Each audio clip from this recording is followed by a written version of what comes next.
কেবলমাত্র মনে রাখতে হবে যে সাইনের পূরক কস, কসের পূরক সাইন, ট্যানের পূরক কট, কসেকের পূরক স্যাক। তিনটা জিনিস মনে রাখলে হয়, সাইন কস পূরক, ট্যান কট পূরক, কসেক স্যাক পূরক।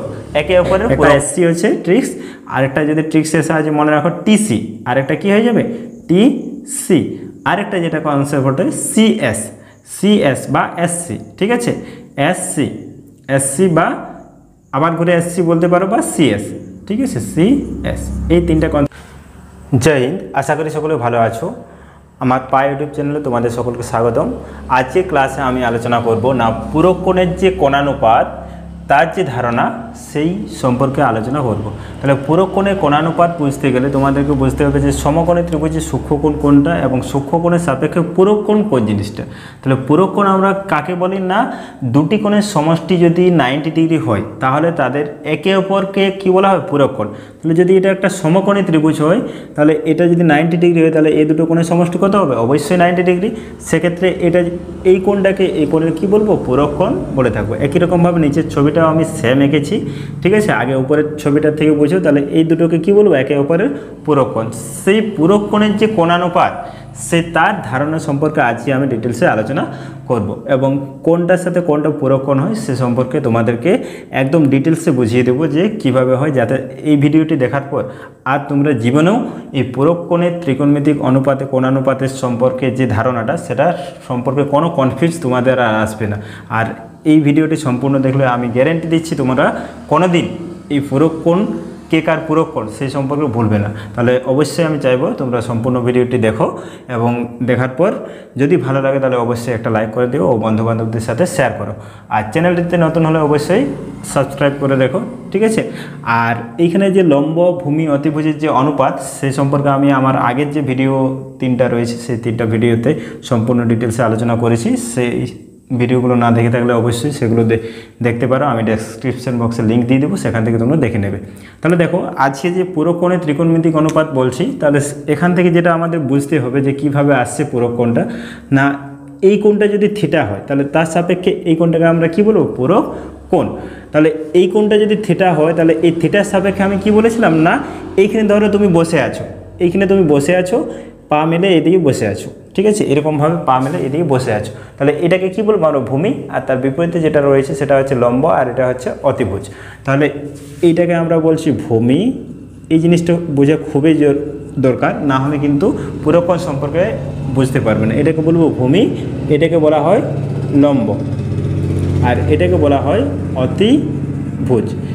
এই তিনটার সাহায্যে আমরা কি পাই না, কোণের যে অনুপাতগুলো আগে ক্লাসে বলেছিলাম, লম্বা অতি, ভুঁড়ি অতি, লম্বা ভুঁড়ি, এই যে ধারণাগুলো তাদের যে অনুপাত সহজ ট্রিক্স বলেছিলাম সেই সম্পর্কে। তাহলে সেই সহজ ট্রিক্সের সাহায্যে sine theta, cos theta, tan theta, cosec theta, cot theta, sec থিটার মানগুলো কীভাবে আসে সেগুলো বলেছিলাম। আগের ভিডিওগুলো অবশ্যই দেখবে যদি না দেখে থাকো। তাহলে দেখো এখানে এটাকে লম্ব বলবো, এটাকে ভূমি। এরপর এর যে পূরক কোণ রয়েছে, তাহলে এটা যদি থিটা হয় তাহলে এটা নিশ্চয়ই পূরক কোণ। পূরক কোণের মান কত হবে না, 90 ডিগ্রি মাইনাস থিটা। যেহেতু দুটো কোণের সমষ্টি 90 ডিগ্রি তাহলে এটা অবশ্যই 90 ডিগ্রি মাইনাস থিটা হবে। এরপর তুমি এইখানে বসেছিলে আগেবারে, এরপর এইখানে বসেছো, ধরো এই বাহুর উপর তুমি বসে আছো, তাহলে যে বাহুর উপর বসে থাকবে সেটা কি হয় না, সবসময় ভূমি হয়। এরপর দেখো এই যে বাহুটা সেটা কি হয়ে যাবে না, ভূমি। এই বাহুটা হয়ে যাবে ভূমি এবং তার ঠিক বিপরীতে যে বাহুটা রয়েছে সেটা তাহলে কি হয়ে যাবে তখন, লম্ব। এটা হয়ে যাবে লম্ব আর এটা হয়ে যাবে কি, অতিভুজ। এটাতে দেখো আমরা কি কোণের সাপেক্ষে করেছি, থিটা কোণে, তার জন্য দুটো পার্টে ভাগ করে দিয়েছি, উপরে একটা নিচে একটা পার্ট, যাতে তোমরা খুব সহজে বুঝতে পারো। উপরের পার্ট থেকে কি না এইখানে থিটা কোণ, আর ঠিক নিচের পার্টটাতে করেছি কি না তার পূরক যে কোণটা আছে তার সাহায্যে সাইন, কস, ট্যান, কসেক, সেক এবং কটের মান কী হবে দেখো। তাহলে প্রথমে আমরা না এই যে নিচে যে থিটা কোণ রয়েছে যার সাহায্যে আমরা আগেও করেছি, আগের পার্ট 1 বা পার্ট 2 ভিডিওতে আশা করে আমি করেছি, সেখান থেকে লম্ব, ভূমি, অতিভুজ দিয়ে তাহলে কি করেছি দেখো অনুপাতগুলো। তাহলে সাইন থিটা, কোন অনুপাতটাকে সাইন থিটা নামে ডাকছি না, লম্বা অতি। লম্বা অতি, কে লম্বা অতি, এই যে লম্বা অতি। তাহলে লম্ব বাই অতিভুজ, তাহলে লম্ব বাই অতিভুজ। আমি লম্ব বাই অতিভুজ লিখছি না, এবিসি যেহেতু নাম দিয়েছি তাহলে এবিসি এর আকারে লিখছি। তাহলে লম্বা অতি অর্থাৎ লম্ব এবি আর ভূমি অতিভুজ এসি। তাহলে এটা কি হয়ে যাবে না, AB by AC. AB by AC, এটাকে আমরা লিখতে পারি এবি বাই এসি। এটাকে কি লিখতে পারি? এবি বাই এসি এই আকারে লিখতে পারি। এরপর দেখো যেটা রয়েছে কস থিটা, কস থিটা কি না ভুঁড়ি অতি, তাহলে ভূমি বাই অতিভুজ, তাহলে বিসি বাই এসি, এটা কি লিখতে পারি আমরা? বিসি বাই এসি হয়েছে ভুঁড়ি অতি। এরপর লম্বা ভুঁড়ি অর্থাৎ ট্যান থিটা, লম্বা ভুঁড়ি যেটা রয়েছে সেটা হচ্ছে ট্যান থিটা, তাহলে ট্যান থিটাকে আমরা লিখতে পারি AB by BC, AB by BC হয়েছে। ট্যান থিটাকে লিখতে পারি এবি বাই বিসি। এরপর কসেক থিটা, কসেক থিটাকে কি লিখতে পারি? কসেক থিটা হয় অতি লম্বা, ঠিক সাইনের অনন্য, তাহলে অতি লম্বা অর্থাৎ AC by AB, AC by AB, cosec theta হয়ে যাবে এসি বাই এবি, বোঝা গেছে? এরপর সেক থিটা, সেক থিটা হচ্ছে কসের ঠিক বিপরীত, তাহলে কসের যদি বিপরীত হয় তাহলে কি হয়ে যাবে না ভুঁড়ি অতি ছিল সেটা হয়ে যাবে অতি ভুঁড়ি অর্থাৎ AC by BC, AC by BC কী হয়ে যাবে না এসি বাই বিসি। এরপর কট থিটা, কট থিটা কী হয় না আগে ছিল ট্যান থিটার ঠিক অনন্য, তাহলে ট্যান থিটা ছিল লম্বা ভুঁড়ি, এর হয়ে যাবে ভুঁড়ি লম্বা, এর কি হয়ে যাবে না ভুঁড়ি তা খুব লম্বা, বিসি বাই এবি, তাহলে এ হয়ে যাবে BC by AB, BC by AB. তাহলে দেখো এটা হচ্ছে লম্বা অতি, ভুঁড়ি অতি, লম্বা ভুঁড়ি, এ অতি লম্বা, এ অতি ভুঁড়ি, এ হচ্ছে ভুঁড়ি লম্বা হয়েছে। তাহলে এই মানগুলো আমরা পার্ট 1 বা 2 এর ভিডিওতে আমি এই পার্ট 1 এর ভিডিওতে এই মানগুলো লম্বা অতিভুজ দিয়ে খুব সুন্দরভাবে বুঝিয়েছি, সেখান থেকে তোমরা দেখে নিতে পারো। কিন্তু যেহেতু আজকে আমি পুরো কোণের কোণানুপাতের ধারণা দিচ্ছি এবং ডিটেলসে আলোচনা করছি, তাই এই বিষয়টি সম্পর্কে বুঝো। এরপর দেখো এইখানে চলে আসো এই ছবিটাতে, যেটা তার পুরো কোণের সাপেক্ষে আমরা করব। তাহলে পুরো কোণ কত 90 ডিগ্রি মাইনাস থিটা, তাহলে এর সাপেক্ষে এখানে বসে আছি, তাহলে এটা হয়ে যাবে ভূমি, এটা হয়ে যাবে লম্ব, আর এটা হয়ে যাবে অতিভুজ। তাহলে দেখো সাইন একই হবে, একই নাম, কিন্তু কোণের সাপেক্ষে তার লম্ব এবং ভূমির পরিবর্তন আসে। তাহলে সাইন 90 ডিগ্রি মাইনাস থিটা অর্থাৎ এর সাহায্যে আমরা কি বলবো, তাহলে সাইন 90 ডিগ্রি মাইনাস থিটা, তাহলে সাইনের মান আমরা কি জানি না লম্বা অতি, তাহলে লম্ব কোথায় রয়েছে এটা, তাহলে বিসি বাই এসি, তাহলে এটা কি হয়ে যাবে না বিসি বাই এসি লম্বা অতি। এরপর কসের কি ভুঁড়ি অতি, কসের ভুঁড়ি অতি, তাহলে ভুঁড়ি অতি, তাহলে ভুঁড়ি অর্থাৎ এবি বাই এসি, তাহলে কস থিটা হয়ে যাবে AB by AC, AB by AC, cos theta কী হয়ে যাবে না এবি বাই এসি। টেনের কি না লম্বা ভুঁড়ি, টেনের যদি লম্বা ভুঁড়ি হয় তাহলে কোথায় আছে দেখো লম্বা ভুঁড়ি অর্থাৎ লম্ব বাই ভূমি, তাহলে BC by AB, BC by AB. টেনের লম্বা ভুঁড়ি, কসেকের কি না অতি লম্বা, কসেক হচ্ছে অতি লম্বা, দেখো অতি লম্বা রয়েছে কসেক, তাহলে কসেক 90 ডিগ্রি মাইনাস থিটা অতিভুজ বাই লম্ব, অতিভুজ বাই লম্ব, তাহলে এসি বাই বিসি, এটা কি হয়ে যাবে না এসি বাই বিসি। এরপর sec, sec 90 degree minus theta, sec 90 degree minus theta, সেকের কি হয় না অতি ভুঁড়ি, অতি ভুঁড়ি, তাহলে এসি বাই এবি, সেকের অতি ভুঁড়ি, তাই তো এসি বাই বিসি, বা এর বিপরীত বলতে পারো কসের বিপরীত এসি বাই অতি ভুঁড়ি AB, AB, AC by BC নয় AC by AB, AC by AB, ঠিক আছে। এরপর কট, কটের কি হয় না ভুঁড়িটা লম্বা, তাই তো, তাহলে কসের ভুঁড়ি লম্বা হলে কি হবে ভূমি বাই লম্ব অর্থাৎ AB by BC, AB by BC, কসের ভুঁড়ি লম্বা তাহলে ভূমি বাই লম্ব। এরপর এইখান থেকে কে কার অনন্য খুব সহজেই দেখো দেখেই বুঝতে পারে যাবে, কেন বুঝতে পারবে অনন্য পূরক কোণ, কে কার পূরক কোণ খুব সহজেই বোঝা যায়, সাইন থিটা কার পূরক কোণ নিচে দেখো 90 ডিগ্রি মাইনাস থিটা দিয়ে তো করাই আছে কোণ, তাহলে সাইন থিটাকে যদি বুঝতে হয় সাইন থিটা কী রয়েছে না এবি বাই এসি, তাহলে এবি বাই এসি, এইখানে দেখো কোন অনুপাতটা ছোটা যে আমাদের অনুপাত হয় এই তিনটা বাহু দ্বারা ছোটা অনুপাত হবে, তাহলে সেই ছোটা অনুপাতটা কোন অনুপাতের সাথে এবি বাই এসিটা ম্যাচ করছে, দেখো দেখলেই তোমরা বুঝতে পেরে যাবে কোন অনুপাতটা এবি বাই এসির সাথে এইখানে দেখো আর কোনো অনুপাত কিন্তু পাবে না, এবি বাই এসির আর কোনো অনুপাত। ম্যাথ হচ্ছে খুব সহজ এবং খুব জটিল জিনিস। ম্যাথ এই কারণে খুব সহজ এবং জটিল জিনিস, কারণ ম্যাথের যদি একটু ভুল করেছো তাহলে তুমি এখানে এবি বাই এসি হয়তো আরও কোথাও খুঁজে পেতে পারো, কিন্তু যদি না ভুল করো, সব যদি সঠিকভাবে, তার জন্য বুঝতে হয়, বোঝার জন্য কিছু ট্রিক্স মনে রাখতে হয় এবং সম্পূর্ণ ডিটেলসে বুঝতে হয়, এবং ভিডিও স্কিপ না করে। তোমরা হয়তো অনেকেই এই যে ধীরে ধীরে করছি স্কিপ করে দেখছো, তার জন্য তোমাদের হয়তো দেখবে কিছু টপিক কী হয়ে যাবে, ছাড়া হয়ে যাবে, তার ফলে হবে দেখা যাবে যে তোমরা কিছু জিনিস বুঝতেই পারলে না, এবং ওই যে না বুঝতে পারার যে ঘটনাটা, সেটা সারা জীবন তোমার সাথে চলতে থাকবে। তার জন্যে সম্পূর্ণ ভিডিওটি ধীরে ধীরে বুঝে বুঝে দেখো, কারণ আমি ধীরে ধীরে করার কারণটাই হচ্ছে কি, যাতে তোমরা সম্পূর্ণরূপে বুঝতে পারো। তাহলে দেখো sine theta AB by AC, এইখানে যখন পুরো কোণগুলো দেখবো তখন এক জায়গাতেই এবি বাই এসি রয়েছে। কোথায় রয়েছে? এইখানে দেখো এবি বাই এসি, তার মানটা কত না কস 90 ডিগ্রি মাইনাস থিটা। তাহলে সাইন থিটার পুরো কোণ কী হবে? সাইন থিটার পুরো কোণ হয়ে যাবে কস 90 ডিগ্রি মাইনাস থিটা, অর্থাৎ এইটা। ঠিক আছে, সাইন থিটার পুরো কোণ কী হবে? Cos 90 degree minus theta.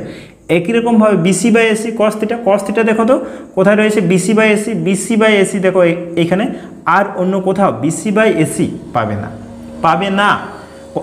যদি তুমি বারবার সারা জীবন খুঁজে যাও কোনো রকমে পাবে না। ঠিক আছে, তাহলে এই বিসি বাই এসির মান এক জায়গাতে রয়েছে এইখানে, তাহলে এটা হয়ে যাবে তোমার বিসি বাই এসি, অর্থাৎ কস থিটার পুরো কোণ হচ্ছে সাইন 90 ডিগ্রি মাইনাস থিটা। বোঝা গেছে? এরপর দেখো টেন থিটা যদি একই রকমভাবে দেখি, AB by BC, AB by BC দেখো এক জায়গাতেই পাবে, AB by BC, AB by BC, AB by BC কোথায় রয়েছে? AB by BC, AB by BC, AB by, এইখানে দেখো এবি বাই বিসি এইখানে রয়েছে। তাহলে এ হয়ে যাবে পূরক এবি বাই বিসি এর পূরক, অর্থাৎ কট 90 ডিগ্রি মাইনাস থিটা ট্যান থিটার পূরক কোণ। আবার কসেক থিটার পূরক কোণ, কসেক থিটার পূরক কোণ কে হবে? AC by AB, AC by AB খুঁজো, এসি বাই এবি কোন জায়গাতে রয়েছে? এসি বাই এবি এইখানে। তাহলে এসি বাই এবির পূরক কোণ হয়ে যাবে এইখানে, চলে আসবো আমরা এসি বাই এবি, অর্থাৎ সেক 90 ডিগ্রি মাইনাস থিটা। তাহলে কোসেক থিটার পূরক কোণ হচ্ছে সেক 90 ডিগ্রি মাইনাস থিটা। এরপর sec theta, sec theta AC by BC, AC by বিসির পুরো, তাহলে এসি বাই বিসি কোথায় আছে যেন? এইখানে। তাহলে এসি বাই বিসি, এটা এসি বাই বিসি, তাহলে সেক থিটার পুরো কোণ হয়ে যাবে কোসেক 90 ডিগ্রি মাইনাস থিটা, এবং কট থিটা পুরো কোণ একজনেই বেঁচে আছে, কে না ট্যান 90 ডিগ্রি মাইনাস থিটা, অর্থাৎ বিসি বাই এবি। এই যে তাহলে ট্যান 90 ডিগ্রি মাইনাস থিটা, তাহলে কট থিটার পুরো কোণ কী হয়ে যাচ্ছে? Tan 90 degree minus theta. আরেকবার বলছি দেখো, সাইন থিটা কার পুরক হয়ে যাচ্ছে? Cos 90 degree minus theta, cos theta sine 90 degree minus theta, tan theta cot 90 degree minus theta, cosec theta, cosec theta কার হবে? Sec 90 degree minus theta, sec theta cosec 90 degree minus theta, theta cot theta tan 90 degree minus theta. এরকম আমি কী করে বলতে পারছি না, আমি বারবার ধরে এই জিনিসগুলো করেছি, তার জন্য সেই জিনিসগুলো আমার ঠটস্থ হয়ে গেছে, তাই তো ঠটের মধ্যে আছে। তাই তোমরাও যদি বারবার প্র্যাকটিস করো তাহলে তোমাদেরও কিন্তু এই জিনিসগুলো ঠটের মধ্যে চলে আসবে। তাহলে এটা আমি মুছে দিই, এবং এই জিনিসগুলো আমি তাহলে এখানে এদের যে পূরক কোণগুলো হচ্ছে সেই জিনিসগুলো তোমাদেরকে লিখে দেখিয়ে দিচ্ছি যে কে কার পূরক কোণ। জিনিসটা সহজ, কিন্তু বুঝতে চাইলে কিন্তু অনেকটাই ডিপলি বুঝতে হবে। ঠিক আছে, আর একবার যদি বুঝে যাও তাহলে তো আর ভোলার কোনো চান্স নেই। তাহলে এটা দেখো, সাইন থিটা যখন পূরক বলছি তাহলে কে হয়ে যাচ্ছে? সাইনের পূরক কস, অর্থাৎ কস 90 ডিগ্রি মাইনাস থিটা হয়ে যাবে। তাহলে সাইনের পূরক কোণ কি না কস, সাইনের পূরক হচ্ছে কস, সাইন থিটা সমান কস 90 ডিগ্রি মাইনাস থিটা। তাহলে কসের পূরক ঠিক এর বিপরীতটা হবে, তাহলে কস থিটা সমান কী হবে না সাইন 90 ডিগ্রি মাইনাস থিটা। তাহলে সাইন 90 ডিগ্রি মাইনাস থিটা। একই রকমভাবে ট্যান থিটা, ট্যান থিটার পূরক কোণ কী হয়েছিল? ট্যান থিটা কট থিটা, দেখো কট এবি বাই বিসি রয়েছে, এবি বাই বিসি, তাহলে কট 90 ডিগ্রি মাইনাস থিটা, ট্যান থিটার পূরক হয়ে যাবে কট 90 ডিগ্রি মাইনাস থিটা। একই রকমভাবে ট্যান থিটা যেটা রয়েছে, ট্যান থিটার পূরক কট 90, কট থিটার পূরক তাহলে কী হয়ে যাবে? কট থিটার পূরক ঠিক উল্টোটা হয়ে যাবে, tan 90 degree minus theta, tan 90 degree minus theta. এটা হচ্ছে কটের পূরক ট্যান, ট্যানের পূরক কট। এরপর কসেক থিটা তাহলে পূরক তো দুজনেই বেঁচে রইলো, তাহলে এরাই একে অপরের হবে নিশ্চয়ই। এসি বাই এবি, দেখো এসি বাই এবি, ঠিক আছে, AC by AB, AC by AB এটা, তাহলে sec থিটা, তাহলে sec 90 ডিগ্রি মাইনাস থিটা, তাহলে cosec থিটা পূরক হবে sec 90 ডিগ্রি মাইনাস থিটা হয়েছে।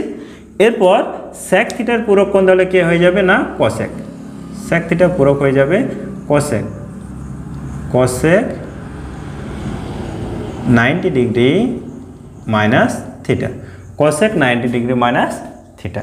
তাহলে এই ছিল আমাদের পূরক কোণের একটা ধারণা। একই রকমভাবে যদি এখান থেকে করতে চাও তাহলে সাইনের পূরক কোণ হবে sin 90 ডিগ্রি মাইনাস থিটা সমান কি লিখতে পারো তোমরা cos থিটা, এটাও আমি লিখে দিচ্ছি। sin 90 ডিগ্রি মাইনাস থিটা সমান কি হবে, sin 90 ডিগ্রি মাইনাস থিটা সমান হয়ে যাবে cos থিটা, এটা cos থিটা, এটা কি হয়ে যাবে cos থিটাটা sin থিটা, এটা কি হবে tan theta, tan 90 degree minus theta মানে cot থিটা, এটা কি হবে cosec, cosecের বিপরীত পূরক হচ্ছে sec, তাহলে sec থিটা, এটা কি হবে sec 90 ডিগ্রি মাইনাস থিটা মানে cosec থিটা, cosec থিটা। আর এটার যদি পূরক বলা হয় cot 90 ডিগ্রি মাইনাস থিটা সমান tan থিটা। এই ছিল আমাদের পূরক কোণের ধারণা। তাহলে পূরক কোণ সম্পর্কে আশা করি তোমাদের কোনো রকমের কোনো কনফিউজ নেই, ঠিক আছে।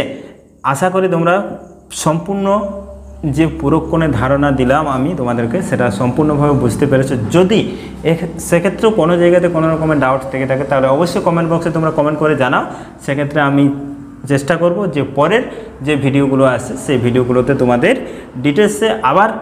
ডিটেলসে না হোক বা শর্টকাটভাবে হোক তোমাদেরকে বুঝিয়ে দেবো। কারণ এটা কেবলমাত্র মনে রাখতে হবে যে সাইনের পূরক কস, কসের পূরক সাইন, ট্যানের পূরক কট, কসেকের পূরক স্যাক, তিনটা জিনিস মনে রাখলে হয় সাইন কস পূরক, ট্যান কট পূরক, কসেক স্যাক পূরক, একে অপরের পূরক কোণ হয়ে থাকে। তাহলে এই জিনিসটা মনে রাখলেই হয়। তিনটা ছোট ছোট ট্রিক্স দিয়ে সাইন, কস, ট্যান, কট, কস, স্যাক, এই তিনটা মনে রাখলেই হয়েছে যে এরা একে অপরের কী হবে না পূরক কোণ হবে, ঠিক আছে।